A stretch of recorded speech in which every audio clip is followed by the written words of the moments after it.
Darius Coleman checked his watch for the third time. 9:51 in the morning, 9 minutes until the interview. The interview that could change everything. Triple salary, health insurance, a real bedroom for Naomi. A black single dad in his mid-30s, he had learned exactly how fragile everything could be. Then he saw her fall. A woman in a red blazer stumbled off the curb between parked cars, her heel catching, papers scattered across the asphalt. A car was speeding toward her, the driver staring down at their phone, not seeing her at all. Darius did not think, he just ran. He grabbed her arm and pulled her back between the parked cars, just as the vehicle blew past, horn blaring too late. Her ankle was already swelling, she could not walk, and his interview had just started without him. He had no idea the stranger he had just saved was the CEO waiting to meet him. That morning had started like every other morning in the cramped studio apartment Darius shared with his 7-year-old daughter. The apartment was 400 square feet of cracked linoleum and thin walls located on the 3rd floor of a building that had seen better decades. A single framed photo of their small black family, Darius, his late wife, and a baby, Naomi, hung slightly crooked above the couch. Naomi slept on the only bed, a twin mattress pushed against the window where she could see the stars, while Darius made do with the sagging couch against the far wall. He woke before dawn, as he always did, and lay there in the gray light listening to Naomi breathe. She had kicked off her blankets again, one small foot hanging over the edge of the mattress. He watched the gentle rise and fall of her chest and felt the familiar weight of responsibility settle over him. She was counting on him, only him, and today would determine whether he could actually deliver. The pile of envelopes on the kitchen counter seemed to grow larger every day. Medical bills from Naomi's ear infection last month. $347 that his insurance did not cover because he did not have insurance. The rent notice with its red stamp reminding him that the 15th was approaching fast. A letter from the mechanic explaining that the brakes on his 15-year-old sedan were down to metal and needed immediate replacement. Darius pushed himself up from the couch, wincing as his lower back protested the movement. 36 years old and he felt 50. He moved quietly to the closet, stepping over the floorboard that creaked, avoiding the corner of the coffee table that had bruised his shin more times than he could count. Inside the closet hung exactly one suit. He had bought it 10 years ago for his wedding, back when life had seemed like a straight road leading somewhere good. Back when he thought he had found his person and his purpose and his future all wrapped up together. The fabric was a little worn at the elbows now, and the style was dated by about a decade, but it was clean and pressed, and it would have to do. He could not afford pride. Not today. He dressed carefully in the bathroom, the only room with a door, adjusting the tie 3 times before he was satisfied. He barely recognized the man in the mirror. His deep brown skin was a little more tired than he remembered, and faint lines had settled around his eyes. When had those lines appeared? When had his jaw gotten so tight, his shoulders so hunched? He looked like a man carrying something heavy, because he was. Behind him, Naomi stirred. She sat up in bed, rubbing her eyes with her fists, her tight curls tangled from sleep and sticking up in 3 different directions. She watched him button his jacket with the serious expression she sometimes wore, the one that made her look far older than 7, the expression that reminded him too much of himself. Today is the big interview day, right, Daddy? Darius turned and knelt beside the bed so their eyes were level. He reached out and smoothed down her curls, though they immediately sprang back up again. That's right, sweetheart. If you get the job, will I have my own room? The question hit him harder than she could know. For 2 years, they had lived in this single room, together with a curtain Naomi had decorated with marker drawings of flowers and butterflies serving as the only barrier between her sleeping area and the rest of their life. She had never complained, not once, not when the neighbor's music kept her awake, not when there was no space for her toys, not when she had to do her homework on the edge of the bed because they did not have a desk. But he had seen her look at friends' houses.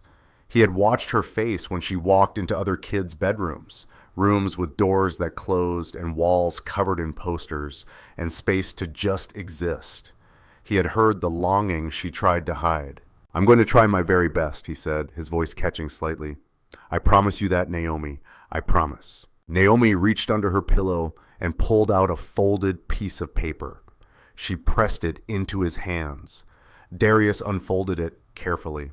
She had drawn the two of them holding hands, standing in front of a house with 2 windows. Above them, in careful crayon letters, she had written, "Good luck, Daddy."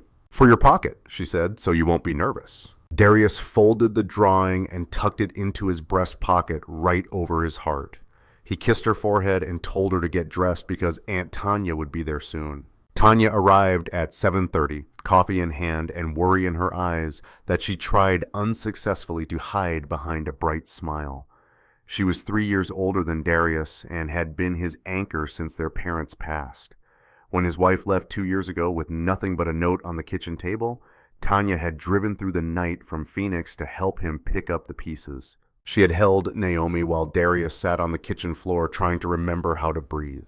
"Senior IT Systems Manager," she said as Darius gathered his keys, her voice deliberately casual.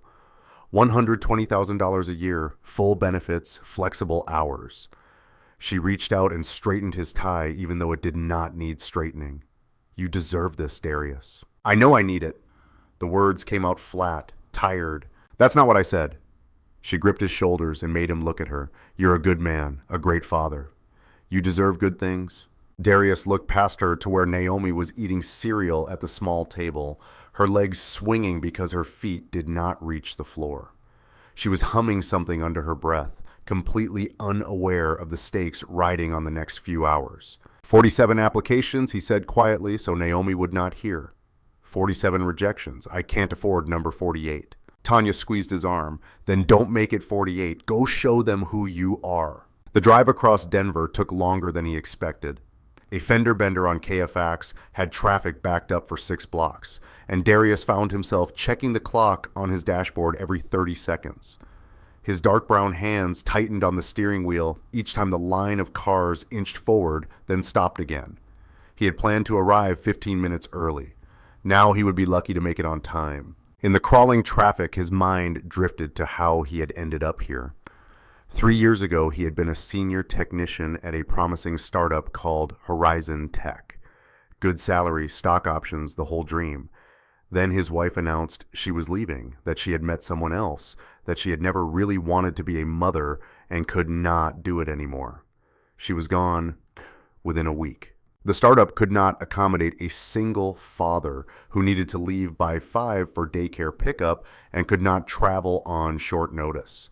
They let him go with a handshake and a month of severance. Freelancing had seemed like the answer at first. Flexible hours, work from home, be there for Naomi. But flexible hours meant inconsistent income. No benefits meant paying full price for insurance he could barely afford. 2 years of scrambling from contract to contract, of robbing Peter to pay Paul, of lying awake at night doing math in his head that never quite added up. Then the posting for Meridian Consulting appeared. Senior IT Systems Manager. The salary would triple what he made freelancing. The benefits would mean Naomi could see a doctor without him checking his bank balance first. The flexible scheduling policy meant he could still be her father first and their employee second. He had spent a week on the application, tailoring every word. When his phone rang 3 days later with an interview invitation, he had stood in the middle of his kitchen and cried. A black man in tech, a single dad, did not take a shot like this lightly. Now the clock read 9:47. The interview was at 10.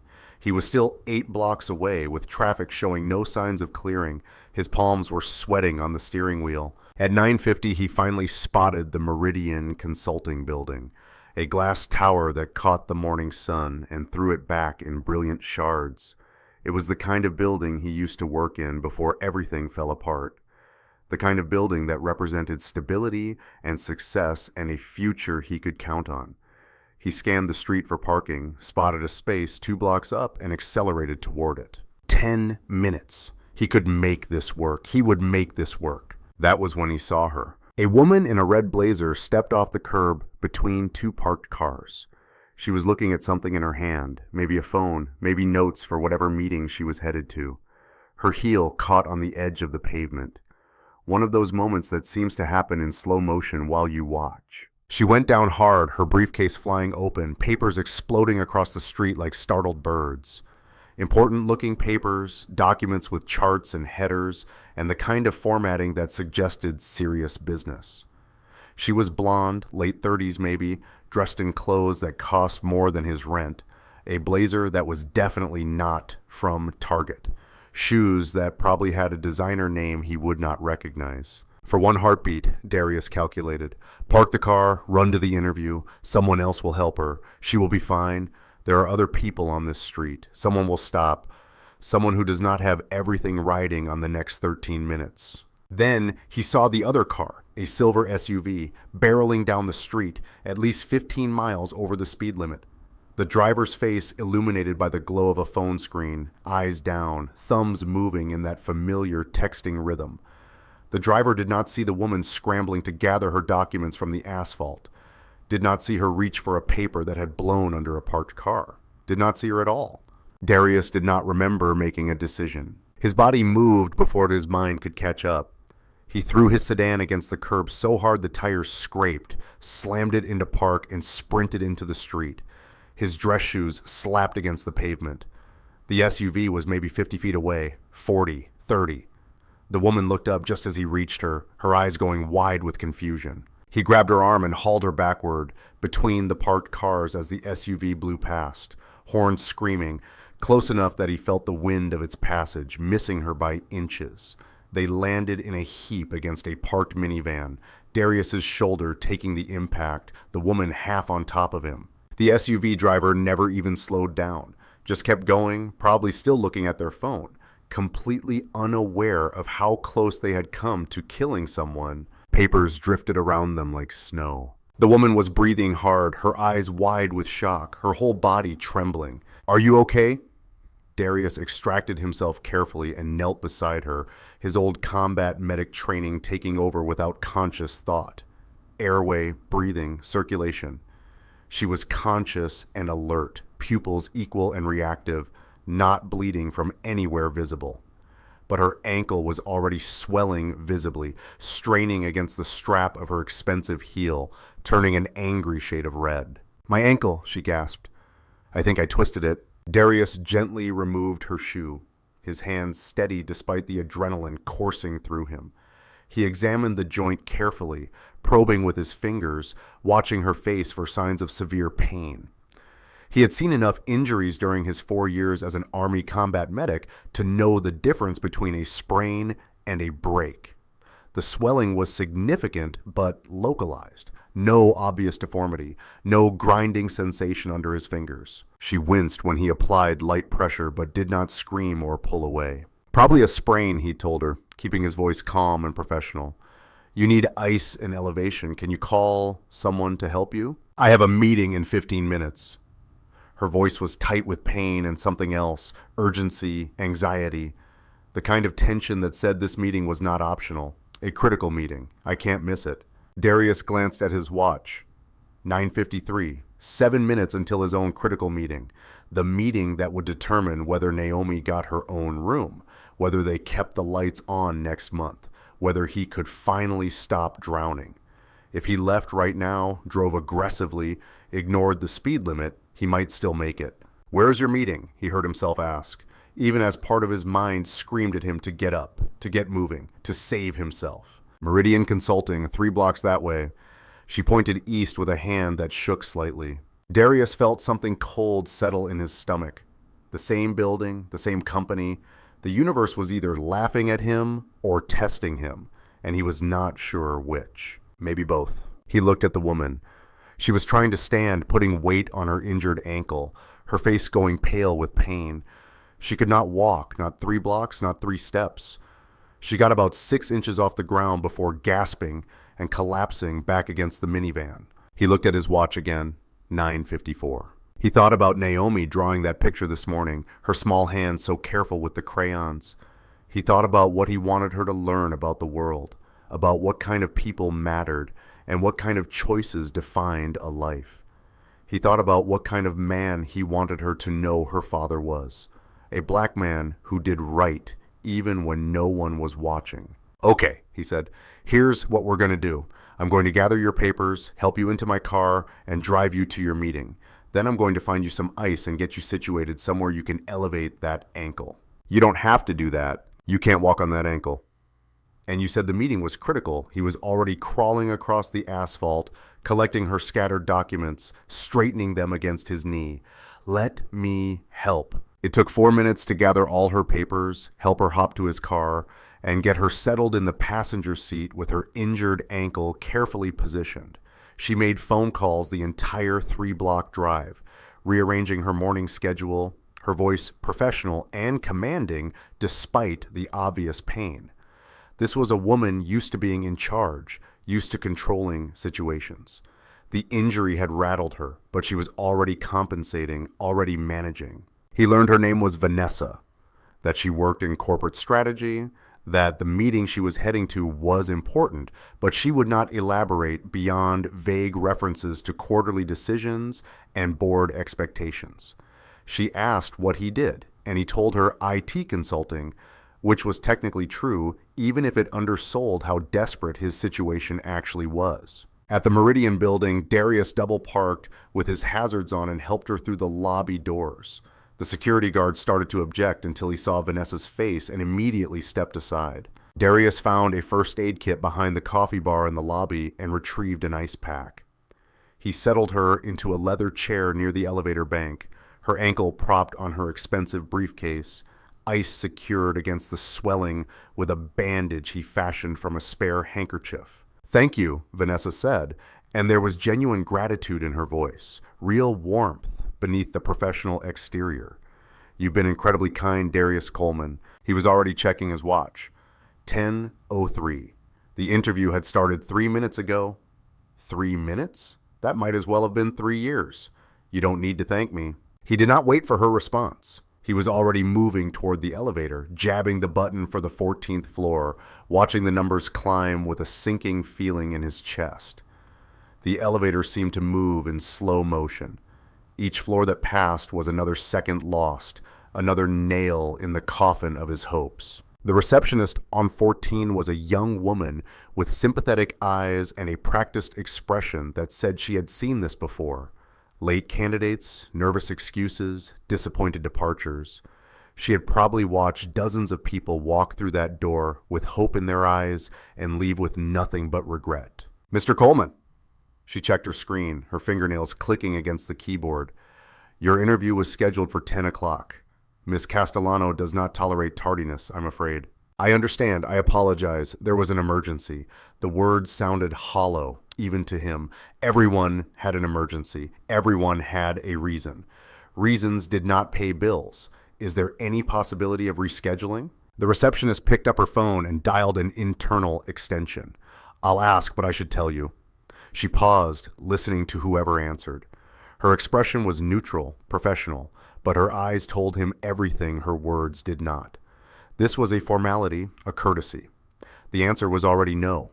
Darius sat down in the waiting area, the leather chair creaking beneath him. He could feel the drawing in his breast pocket, Naomi's careful letters pressing against his heart.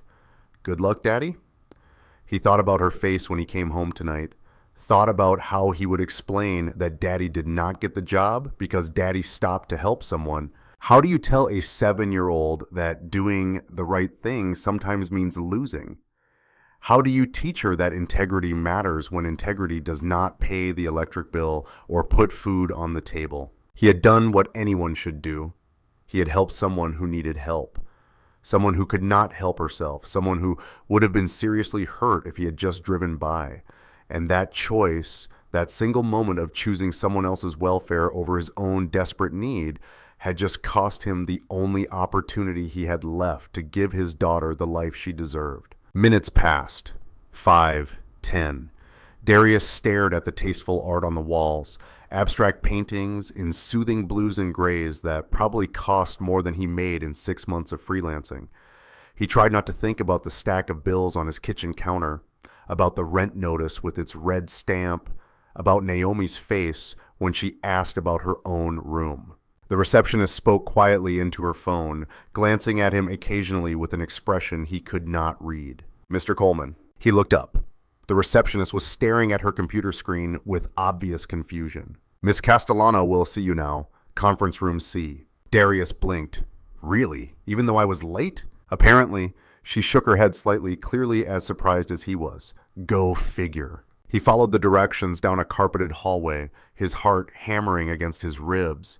As a black man walking into a high glass boardroom space like this, he felt every eye more sharply than most. The conference room had glass walls. Inside, 3 people sat at a long table. A stern-looking man in his 50s with silver hair and a perfectly knotted tie. A younger woman with a tablet, fingers poised to take notes.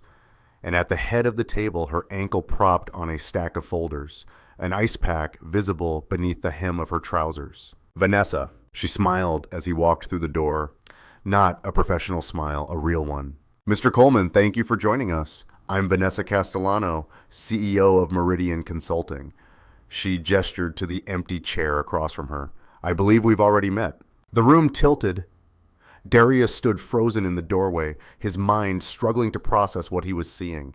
The woman from the street, the woman whose papers he had gathered, whose ankle he had examined, whom he had driven 3 blocks and settled with ice. That woman was the CEO, the person conducting his interview, the person whose tardiness standards the receptionist had warned him about. Yes, he heard his own voice as if from a distance. I helped you. I didn't know you were the CEO, the person I was supposed to be impressing this morning. Vanessa's smile did not waver. Please sit. Darius sat. He could feel the other 2 interviewers watching him with undisguised curiosity. The older man's expression was unreadable. The woman with the tablet had stopped typing. Vanessa adjusted the ice pack on her ankle with a slight wince. I'd like to hear why you were late to what I assume you knew was an important interview. There was only one answer, the truth. I saw someone fall in the street. She was injured, in danger. Her papers were everywhere and there was a car coming. I stopped to help, even though it made you late. Yes. Why? Darius thought about lying, about spinning some story about not seeing the time, about traffic, about anything other than the choice he had actually made. But he looked at Vanessa Castellano and saw someone waiting to see what he was made of. Because she needed help, he said. Because some idiot on their phone almost hit her and didn't even slow down. Because I'm a father, and I would hope that if my daughter were ever in danger, someone would stop to help her instead of worrying about their schedule. The room was silent. Vanessa exchanged a look with the older man that Darius could not interpret. Then she nodded once and opened the folder in front of her. The position you're applying for is Senior IT Systems Manager. According to your resume, you're currently freelancing, doing contract work. What made you apply for this role? And just like that, they were in the interview. They asked about his technical background, and he answered confidently, drawing on 15 years of experience that ranged from Army communication systems to startup infrastructure to contract troubleshooting. They asked about his management philosophy, and he talked about leading by example, about empowering teams, about the difference between a boss and a leader. They asked about crisis management, and he described the time a server crash threatened to take down an entire company's operations and how he had worked 36 hours straight to rebuild the system from backups. The older man, whose name was Douglas, asked about his employment gap. Darius did not sugarcoat it. His wife left. He needed flexibility for childcare. The startup could not provide it. He chose his daughter over his career, and he would make the same choice again. Throughout it all, Vanessa watched him with an expression he could not quite read, evaluating, calculating, but not cold. Finally, she leaned forward. One last question, Mr. Coleman. Darius nodded. You knew this interview was critical for your family. You knew being late might cost you the job, but you stopped anyway to help a stranger. Her eyes held his.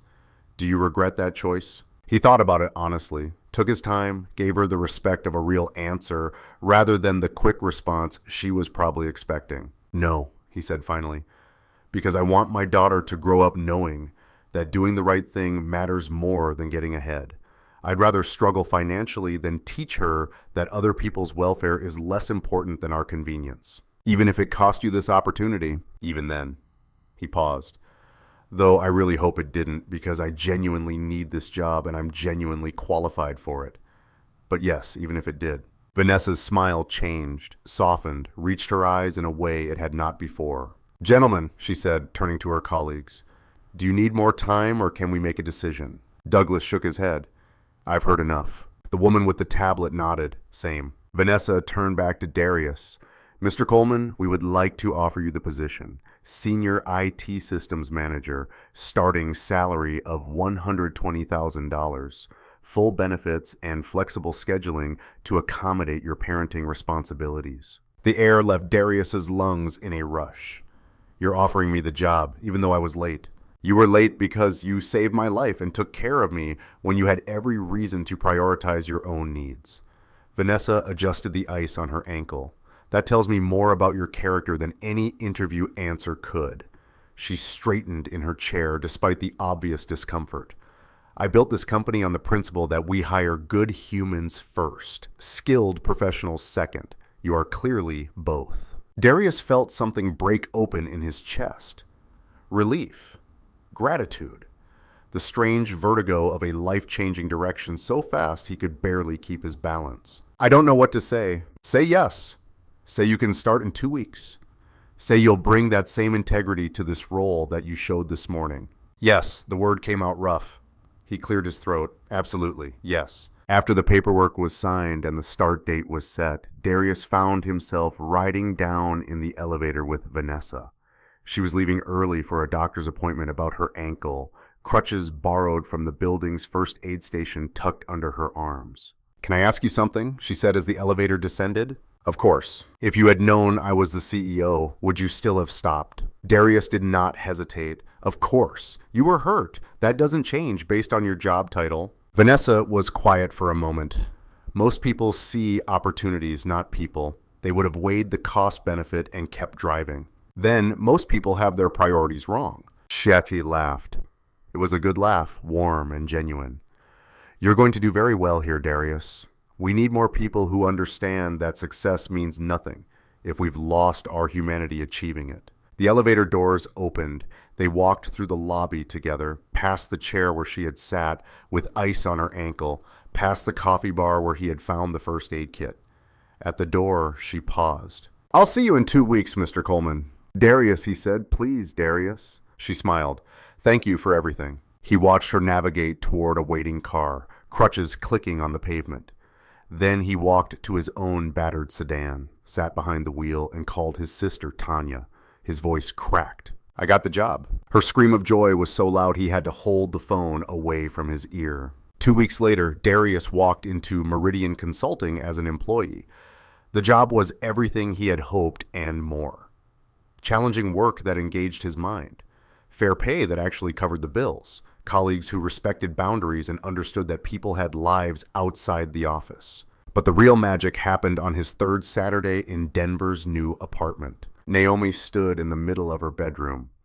Her bedroom, a room with 4 walls and a door that closed, and windows that let in the afternoon light. It was empty except for her bed and a small dresser, waiting for the decorations she would choose herself. "This is really mine." Her voice was barely above a whisper.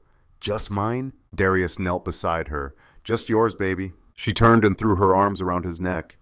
He felt her small body shake with sobs and realized she was crying. Happy tears.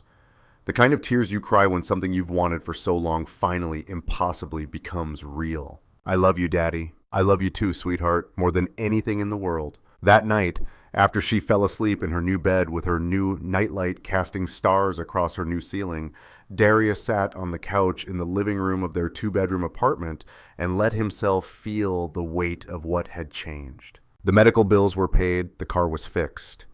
For the first time in 2 years, he had gone to sleep without doing math in his head, without calculating which bill could wait another week. But it was more than money. At Meridian, he had found something he had stopped believing existed. A company that meant what it said. In his first month, he watched them pause a critical product launch to handle an employee's family emergency. He saw senior leadership take pay cuts rather than lay off junior staff during a difficult quarter. He experienced a workplace where doing the right thing was not just encouraged, but expected. Vanessa's ankle healed. She stopped using the crutches after a week, though she still winced sometimes when she walked too fast. One afternoon, she passed by his desk and paused. "Settled in, okay?" Darius looked up from his monitor. "More than okay. I wanted to thank you again. Not just for the job, but for..." He gestured vaguely at the office around them, at the atmosphere, the people, the feeling for this place being what it is. Vanessa smiled. "That's exactly why I hired you." 6 months later, Vanessa called him into her office. He walked through the door, expecting a project update or a new assignment. Instead, she gestured to the chair across from her desk and waited until he sat down. "I want to tell you something," she said, "about that morning, the morning you helped me." Darius nodded, unsure where this was going. "I was on my way to a meeting when I fell, a meeting with our board of directors." She paused, and something shifted in her expression, something heavy. "I was going to approve a major cost-cutting measure, outsourcing our entire IT department to save money, firing 12 people. Her eyes met his, including the position you now hold. Darius felt the words hit him like a physical blow. 12 people. The entire department, his colleagues, his job. What changed your mind? Vanessa was quiet for a moment. You did.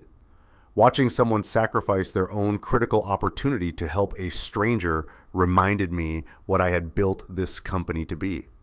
We don't cut people to pad profits. We find better ways.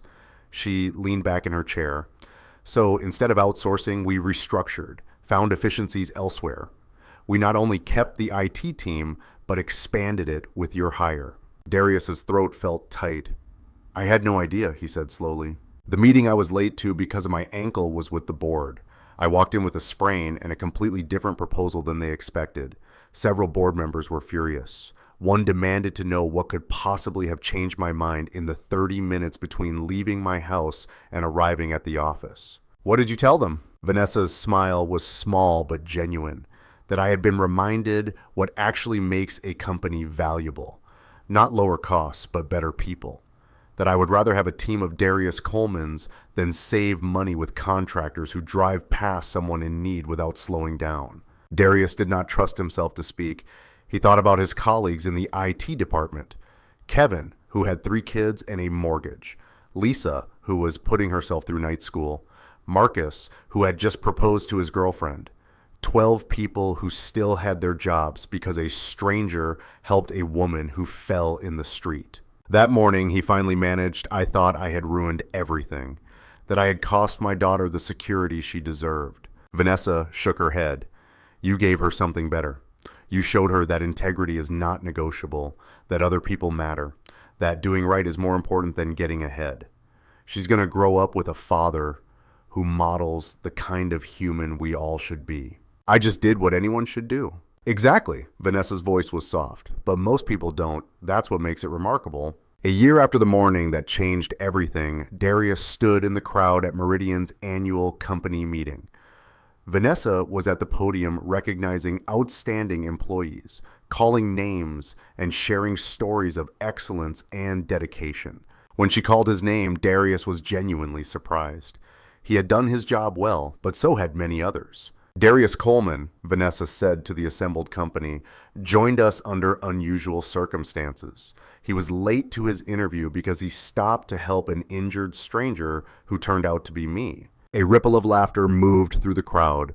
Most people had heard the story by now, though the details had grown more dramatic with each retelling. In the years since, he has exemplified the values this company was built on, putting people first, acting with integrity, understanding that how we treat each other matters more than quarterly profits.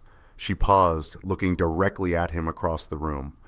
But more than that, his choice that morning reminded me why this company exists. We are not here to maximize shareholder value at the expense of human decency. We are here to prove that success and integrity can coexist. Darius showed me that's possible even when it costs you something. Thank you, Darius, for the reminder and for everything you have contributed this year. The applause was warm and genuine. Colleagues who had become friends clapped him on the shoulder as he made his way back to his seat. Afterward, several people approached him, sharing their own stories, times when Darius had stayed late to fix someone's urgent problem, hours he had spent mentoring junior staff, small kindnesses that had rippled outward in ways he had never noticed. That evening, driving to pick up Naomi from after-school care, Darius thought about the chain of events that had led him here. One moment of choosing someone else's welfare over his own ambition. One decision that had felt like sacrifice but turned out to be investment. Investment in his daughter's understanding of what mattered. Investment in his own integrity. Investment in a career built on values rather than just opportunity. Naomi was waiting by the door when he walked in, her backpack already on, a piece of paper clutched in her hand. "I made this for you," she said, holding it up. Another drawing.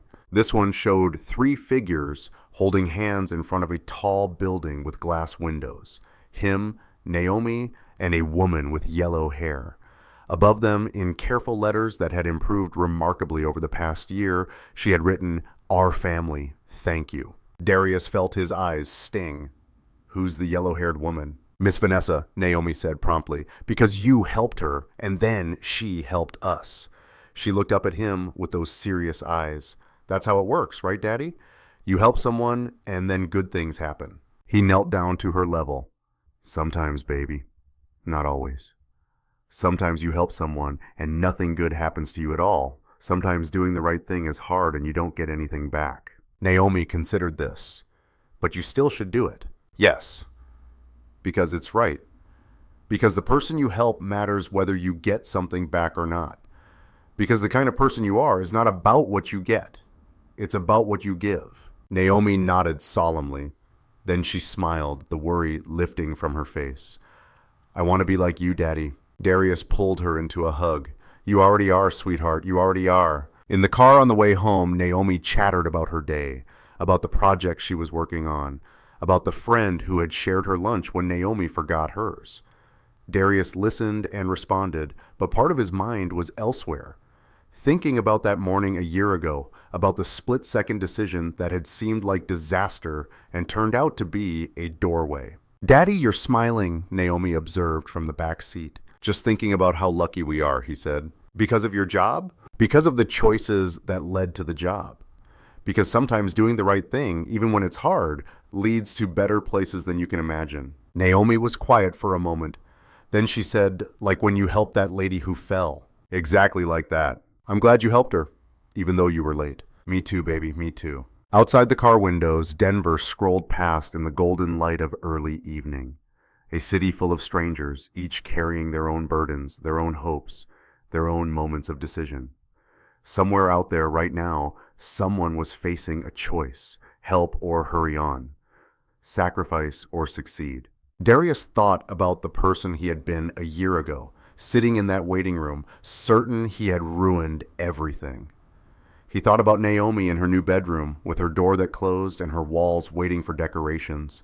He thought about 12 colleagues who still had their jobs, their mortgages, their futures. Sometimes the moments that look like disasters are actually doorways.